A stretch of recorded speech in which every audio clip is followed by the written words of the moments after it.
Real estate taxes, I get it. I came within a last-minute appropriation at the end of the year with a gun to my head of having a budget that didn't call for any new taxes at all.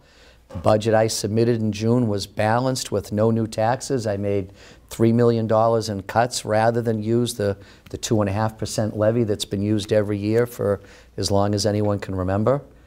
You know, the power plant is the 600-pound gorilla that's still in the room that we've got to get resolved.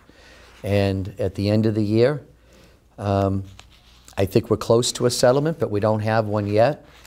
And I got a $500,000 legal bill just to get to a settlement.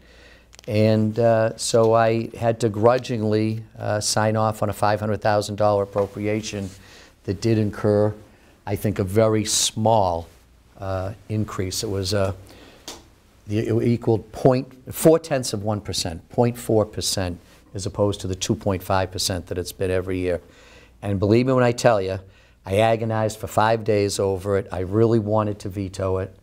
If I'd had another week, I would have vetoed it. But the reality was that had I vetoed it, it would have prevented the third quarter tax bills from being mailed.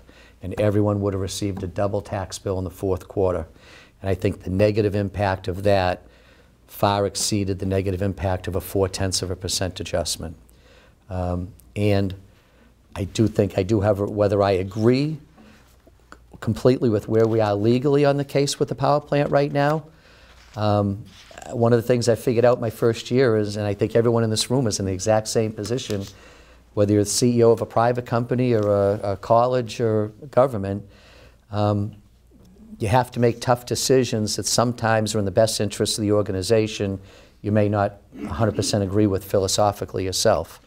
And that's kind of the position that I was in, because I think at the end of the day, I do have an obligation to defend the city. I couldn't leave the city without money to pay lawyers that are working to defend the city.